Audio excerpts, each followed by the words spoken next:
Hello, friends. I'm DJ Lance Rock, and I have to say, Rock and Roll Grad School is awesome!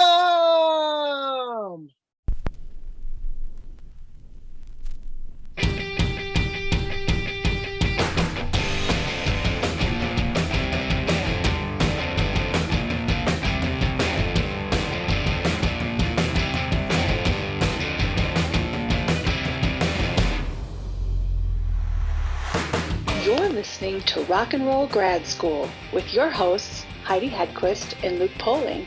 Consider yourselves officially enrolled. Hello, kiddies. We are going to have a real good time together. We are talking today with Johnny Manchild from Johnny Manchild and the Poor Bastards. I wonder how they got that name. They have a new record coming out the end of the month called Rapture Waltz. That is a amazing and really cool amalgam of a bunch of other things. As things end and things begin, we have the end of the U2 experience, and now Bob Dylan has started his spring tour. Yes. Did you see what happened on the first night? No. It's amazing. So because he's him, he is doing pretty much the same set he's been playing for 2 years. No notes. It's great. Songs have changed in structure and the way the music is. So he's doing what he always does. It's a lot of new stuff, very rarely anything before 1980, if not or more recent. And I've heard the tape, and I'm going to lay it in here. After one song, the crowd applauds, everyone dies down, and you hear one woman yell incredibly loudly, incredibly clearly, "Play something we know."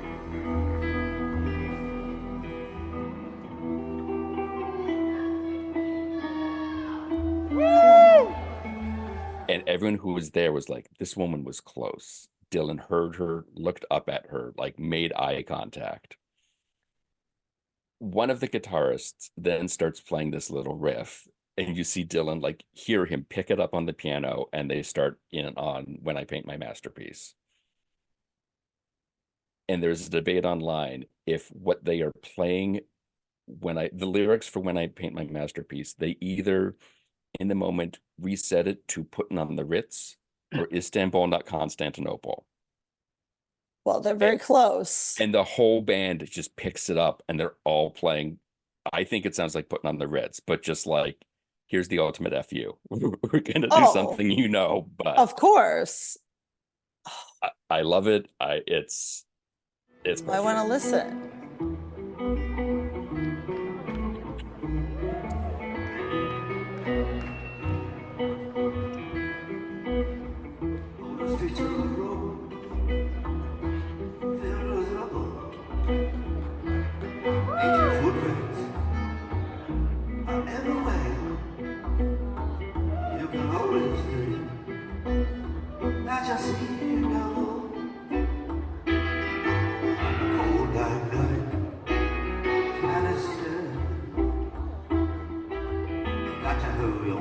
I think it's Putting on the Ritz.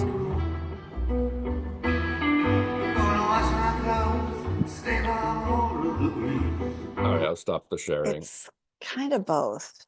It's just It's love kind of the it's kind of both. that the whole band. I is just think like, it's actually we know what we can do. starts as I think it starts as Putting on the Ritz, and it becomes Istanbul.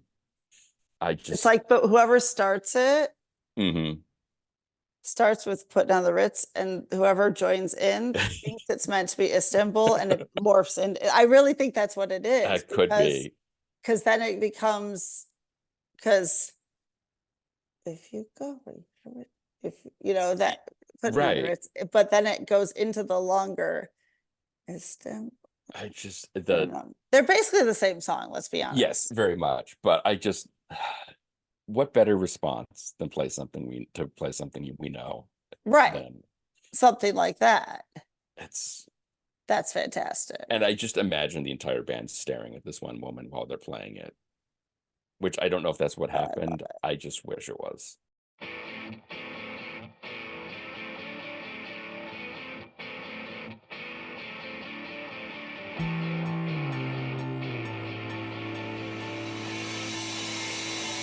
Well, if you catch me right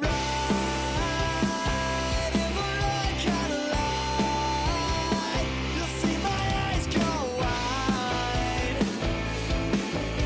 Do you get tired of people saying, what kind of music do you play? It's a hard thing to answer. Lately I tell them piano rock, which is a really broad term. That, or lately, I mean, art rock, which sounds kind of douchey, pretentious, but No, I kind That's- of like it. Like it kind of makes me want to like make up some crazy term that is not a real term. so what I used to call it, and this is less fitting lately, but I used to call it junk sock. Oh, yes. It was punk soul rock, I like that. junk sock. Which again, this record it fits a little bit, but it made more sense back a few years ago. But it's just such an interesting melange of stuff, and it feels very what's the phrase I'm trying to think of? Like it doesn't feel intentional. Like it just happens. Like there's no thought of like, well, now we're going to go into 12 bars of this, and then we're going to like it feels just like a natural progression of the songwriting process. Is it always that for you? Yeah, I mean, I've never felt like this was a fusion band or something. Right. I think sometimes can feel that way. And it comes with like an equal amount of like freedom and also like terror, because like I only want to write what I feel like, and even my own band members sometimes are like, maybe we should try and like maybe you should write something a little more commercially appealing or something. And I don't. Yeah, first of all, that doesn't work for anyone ever, really. But like, I don't know. I only want to make what I want to make, and I hope that everybody is cool with it if I do something a little weird compared to what I released last time. But I was actually talking to my friend yesterday about this, and I thought like a perfect example, even though it's a different kind of music, the spirit of it, what I would like is like Sufjan Stevens, for example. He can put out Carrie and Lowell or Illinois, but then he's also got Age of Ads, and that's the same artist, and that is wildly different. But like, I think if I can figure out how to make my audience accept that I like all kinds of different stuff, then that's a perfect world for me. It definitely, I think it makes it hard to get a new audience because people like to pigeonhole things for, that's what genre is about, just being able to sell it. So it doesn't work in my favor all the time. But yeah. I feel like when somebody does finally hear the record, it's hard not to be like, there's so much going on here the best possible way. It feels like a overflowing of ideas, like it's just bursting everywhere on everything, again, in the best way possible of let's just combine all this stuff. And you said the rest of the band is like, could we write a hit single every once in a while? How much of that collaboration do they come in on, or is it just you play this part or you take us to here? What's the what I've been doing, like this record, Rapture Waltz, it was just my drummer and I. And so I had these songs that I wanted to do. I took my drummer and we kind of jammed on them in the studio at Prairie Sun. And I had a bunch of stuff written, like Fake Me Out, for example. I knew the main melodies. I had horn sheet music written. Like that one structure, like most of these structurally were pretty set in stone.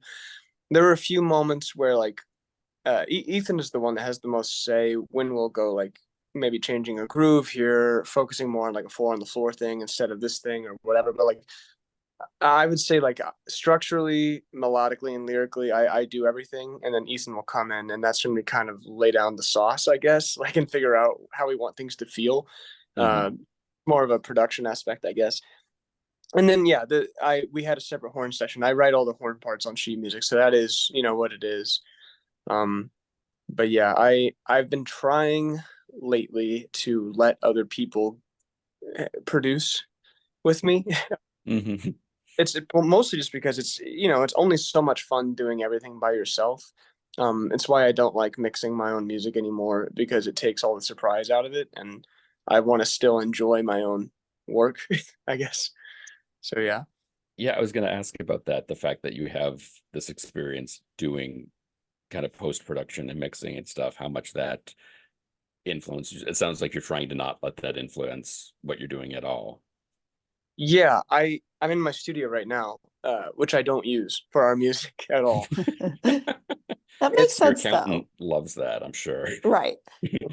Well, it's a great rehearsal space, and I like demoing, but I do believe in demoitis.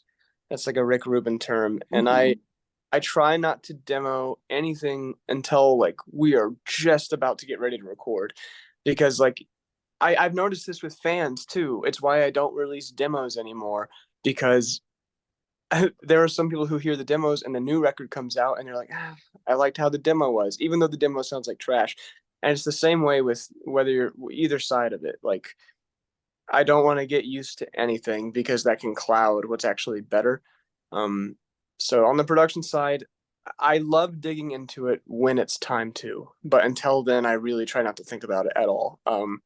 I'm definitely a believer that like the song has to be good with just the bones, like a piano and vocal. And if it's not good there, it's not going to be good anywhere else. Like really. I get Hmm. that. I think that totally makes sense. I feel like if you can't strip it down to nothing, like some songs have a certain solo that just is what makes it like extra special. It's like the icing. Hmm. But I do feel if you can't strip it down to nothing, is it really that good? And you know, I'm contradicting myself a little bit. I am trying to. It is something I'm interested in doing the other thing where maybe it's not such a songwriter's approach. Maybe just having a song that feels good would be cool. Because I'm not against that. I think that's awesome too. Mhm. But I definitely have been the type of person that focuses a lot on like lyrics, pretty much solely the things that nobody focuses on is the stuff that I care about the most. So, That's, I um, think, one of those things that you can feel in a record, whether or not, like you said, you could pinpoint it, but that sense of, because I feel like film has the same thing, where there's Mhm. certain filmmakers where, and records as well, where you feel like somebody has labored over this in the best way possible, has worried about everything on here, and I can rest and just enjoy the music and let it wash over me and not worry about it all. Like somebody has very intentionally sat down and made these decisions about arrangements, orchestrations, the mix, all that stuff. Someone's already worried about it far more than anyone else could or probably should. and also too, as far as like intention of the music and all that, again, the reason why I don't really worry about the commercial thing is because like that doesn't. This is very much like a cathartic thing for me. I was actually having this conversation the other day. I've been sitting on this record. We started recording it in March of 2022, and the last 14 months, I'm bipolar and I have like anxiety issues and all this stuff. And the last 14 months, I feel like I've been in like a hell, honestly. I don't know how Mm. else to describe it. It's Yeah. just been I've been like a muted version of myself, and now that this stuff is ready to come out, for some reason I just like it's switched. Mhm. It has to have that effect for me, or else it's not worth putting out. So, Sure. That um, totally makes sense. And that but yeah, feels like, yeah. And probably, I feel like music like that as a creator, right? I feel a lot of people who go through similar things to what you're going through, and some of the things I don't have the same things you do, but I have other situations that music has that kind of effect, but I'm not a creator. I experience it from the other side. So I'm the responder who your creation has that sort of effect on me from the other side, where mhm. your creation can turn my life around. And I think that's the beauty of the art form. So like it like flips the script for you, and then you put it out there, and then what you've done can suddenly flip the script for me. So it's like continually creating this amazing cycle for people, I mean which is that's my favorite part. crazy in a good way. Not to say that like there is again, this is all just my opinion or whatever, but like I know that there's space and room and reason for like let's take something like dance music. Like that is built around a scene, it's a club thing, it's a festival thing. And if you're not going to enjoy life, then what's the point? So like there's a reason for that too. Like Right, it's not like, it doesn't have to be so serious all the time. right. It is cool whenever you're that's my like one of my favorite parts of this is that we have fans that are able to like they feel like they can relate to it. even if they take it to mean something completely different than whatever I intended, if it's relatable and if it's like something that they can feel, I don't know. I feel like you can feel that. Like when you put Mhm. into the music, people can tell. And yeah, that's it. I like all kinds of music. The thing that irks me is if it doesn't seem genuine. Um, that's the only time that I really don't feel into what I'm listening to. But yeah, No, I think that's I was a jazz student. I went to college and nerded out over the academic side and every side of it. Really, like I think that if you approach this as a fan and like a student of music as much as you can, that you can also feel that. I mhm. don't know. That's my take, I guess. Well, what's No, I amazing is like as a fan of all those different genres, you found a way, as we were talking about earlier, to somehow take so many of them and meld them into this unnameable genre that you're putting back out there, which is also really cool. Because so many of us are fans of so many of them, and we just sort of go, well, I'm just going to hone in on this one because this is the one I think I can put back out there. Like, I'm just going to put them all together and put them out there. I think that's rad that that's how it seems because I'm sure you know what I mean when I say like I've lived with this music for so long that I don't even know what it sounds like anymore. Yeah, Mhm. So like completely. Yeah. it's normal to me. It's the baseline, uh, you know, but I forget that it like if it does blend stuff, that's awesome. But it just sounds like the songs to me. I don't know how to Mhm. describe. Completely. But yeah, was you said how difficult the past 2 years were. Was it making the record? Was it because clearly it seems like part of the process is the communication with the fans. You talk in something I read about going to cities that you have never played before, and someone's there wearing the T-shirt because something about these records resonated, and they were like, "I need to, you know, sort of help proselytize these guys and get the word out." Was it that you just didn't have that side of the equation while you're working on the record? no, I mean like the making of the record is the easy part. It's like I love being in the studio. Mhm. I don't know.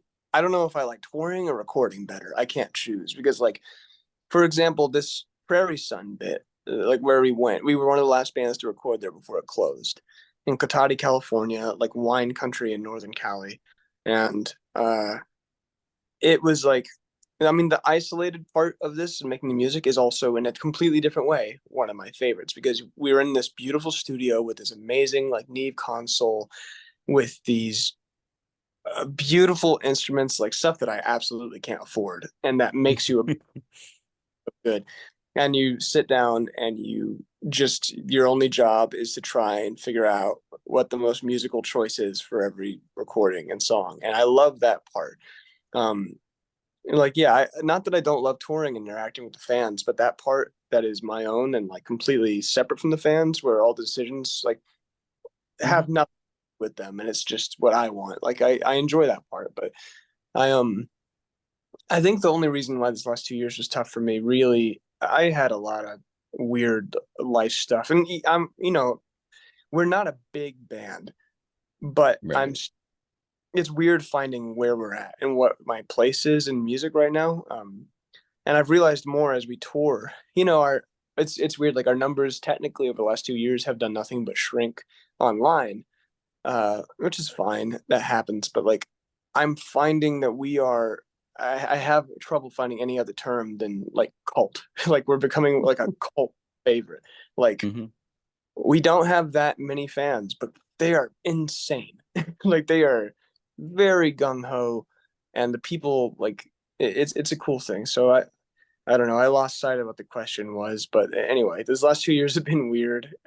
Growth in the industry is weird, uh, and yeah, I don't know. I guess the balance between my time in isolation recording and creating this stuff versus actually getting to perform it, I enjoy both sides. But it is nice getting back out and showing. It's nice showing people what I've been working on. That's always the most fun part, I guess. Yeah. Well, because there's certainly an authenticity to the record, to all the songs. And again, to that point of someone has thought about this and, it doesn't feel contrived. It's not like you're any of these songs are saying something because you feel like I need to write a song about this now, or I need to hit this demo. This is in right now. Yeah, it's just got Right. a very authentic, true to itself sound and feel to it, which I think explains some of the genre, you know, categorization that you really kind of butt up against. And it's sort of what makes it wonderful, but it also makes it hard to quantify for some folks. And I feel like a lot of it's just got to be just listen to the record and you'll get what's going on. The other thing too, I had this realization when we were on our September tour last year. I think if you're at the show, then it all starts to click a little bit. Because, you know, I have myself and who I am and everything, and everyone's got their on stage persona. Mine is not that far off. It's not like a character or anything. It's just I'm more exaggerated version of myself. And I realized that while this is a piano rock band, sort of, and there's a lot of jazz stuff and soul stuff, and it's a nerd band when it comes to like the theory behind it, and it's a really music oriented thing. The vibe was that of like a punk band in a way. That's how I feel. Like that's what I want the shows to be for two reasons. One, because that's just how I am on stage. Most of my banter on stage is just making fun of the audience as much as I can because that's but then also like the people that are showing up. I mean, this is not the cool kids club. We're fucking weird people. I'm a weird. We've got people coming up telling me that it's their 1 year anniversary of getting on hormone therapy. People that are talking about depression and bipolar disorder, and people that are in drag, people that are this and that, and they feel comfortable enough to actually do that at our shows, and that's fucking awesome. And that's my like. I have no interest in being anything else than that, really, and I hope that we can just keep doing that. And I'm not the most overstated, like I don't dress crazy, I don't do anything, but I think it's just the way. Again, I think if you go to a show and you see it, it just kind of makes more sense. It's contextual. But Yeah, and if that's your cult, if the people, you know, that dedication because of what the music means to them, it just feels like it's got to be a great ongoing conversation with this group as you're meeting them and seeing the people there. It's cult in the best terms, because I'm assuming you see the same folks at certain shows, and this kind of like it becomes this thing where you suddenly have faces of people who you know are going to listen to this, and maybe they'll take something away from it that you intend, or maybe that you don't intend. Like it's just got to that you know the audience is pretty, you know, that's better than so much other stuff, I feel like, as a performer and as an artist. And you know, last year we did this. I booked the whole thing myself, and it was a nightmare, but it was cool. This week house show tour, and so we got to meet fans way up close, like playing in the backyard, playing the living rooms and stuff. And so I am starting to know people, which is cool. Even this last tour, when we were back in Nashville, it was one of my favorite things. It had been, I guess, 5 or 6 months since we had been at that venue in Nashville, and we played it again. And this person came up that was there last time with the mohawk and everything, and they asked me to name her band. And so Ethan and I gave him a couple options. I think I said Slut Puppy, and he said Perpendicular Parking. And I kind of don't know which one I'd pick. Yeah, those are both good ones. We saw them again, and they've been switching back and forth between the band names since. That's awesome. That's also one of my favorite things is like there are people who are actively starting bands because they like what we're doing, and like that's the coolest thing. That's like awesome. It's really sick. So like I don't know. Again, like the conversation is hard to. Are you going for like when you're asking like, well, I guess what successes and stuff, like do you want the most streams or numbers and all that, or do you want fans doing shit like that? Because that's you want fans doing shit like that. It's cool. Like it's yeah. And by the way, Perpendicular Slut Puppy is what it should be. But yeah, it's weird. Music industry is weird right now, and I thought that I've been having a ton I know this isn't really relevant to anything, but like, uh,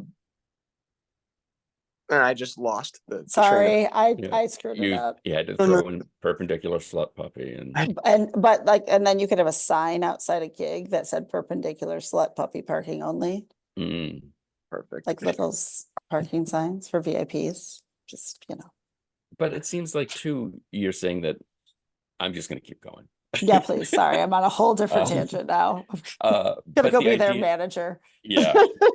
But like that you're saying like the music industry is a mess and no one knows what's going on and what to do with it. And in some ways it seems like that's the best time for this sort of thing to chart its own course and that there is no prescribed roadmap to success, that it is just sort of we put it out there and we cross our fingers and hope for the best and know that the folks it reaches, we hope it's going to have like a lasting impact and help them feel like they belong in something. Because I very much also get that sense from the record, but also just hearing you talk, this idea of a unity and everyone come on in.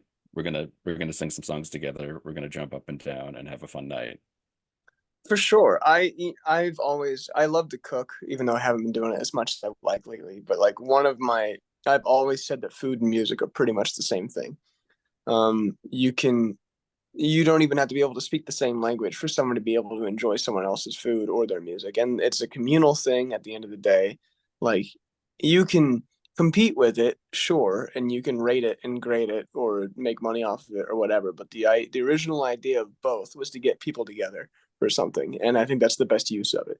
And I also just love food. So I remember what I was gonna say too. A weird thing I've been experiencing, um, which has yielded an incredible amount of imposter syndrome. Um, I've been doing this band for 8 years now, and we had a fan come up who was 21, who said he started listening when he was 13 years old. That's wild because like Amazing. I think about the bands I listened to when I was Mhm. 13, and like through that a period of my life, those are going to be with me forever. You don't stop listening to that music. And like Mm-mm.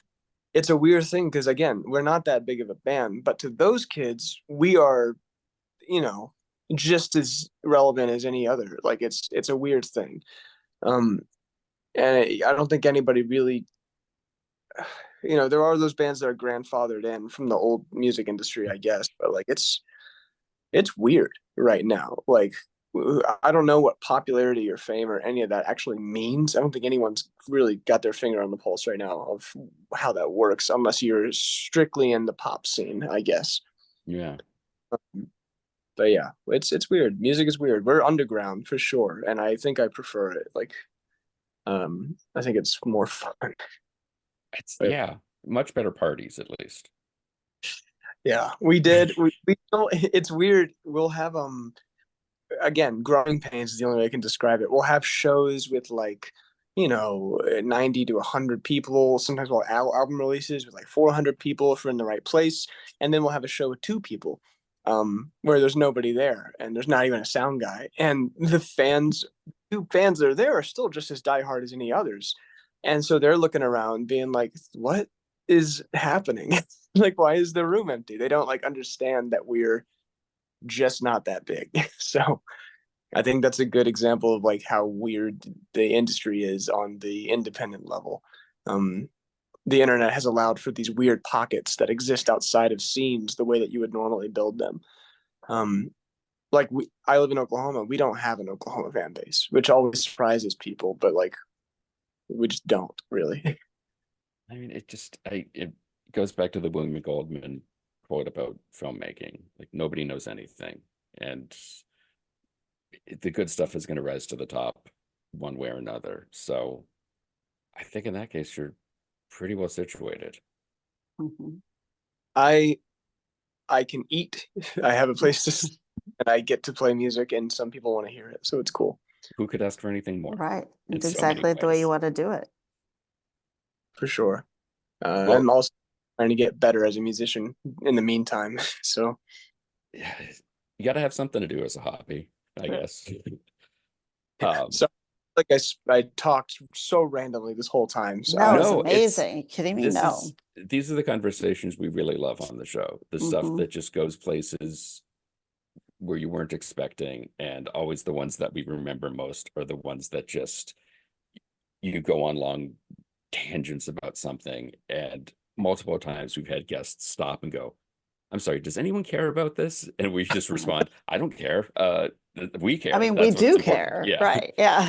Like, and our listeners care, like much like your fan base, our fan base is the same in that they're just really interested. Like they're really solid music fans and really solid fans of like just real conversations. And everybody can go like, tell us about the new album. Wow, it's cool. And this is great. But we like these sort of like conversations you'd have on the road late at night or sitting around on your back porch or like this. This is what we like. So obviously I have no problem with it, but like sometimes people be like, so how did you come up with the band name? And I'm like, I answered that 7 years ago. correct. Mhm. Right. Find that.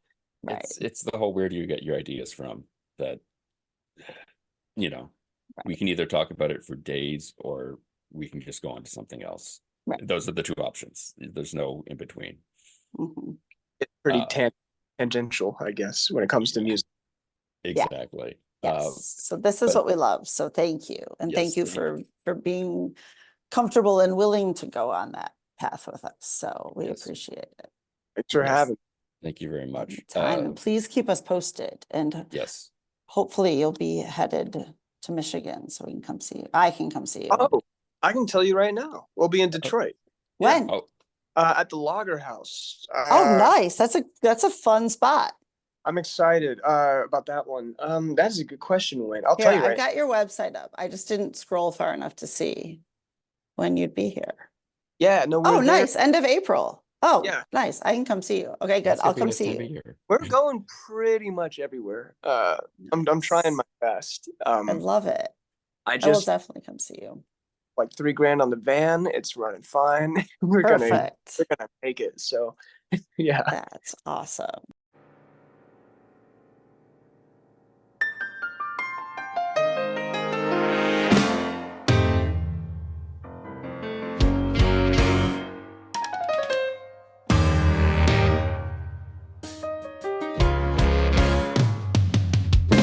Every day is another about a gag.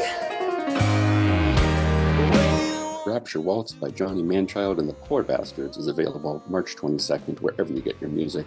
For more information about dates and to get the record itself, check out their website manchild.band, or you can find them on Facebook where they're at facebook.com/Johnny Manchild. Rock and Roll Grad School is produced by the Professional Production Company.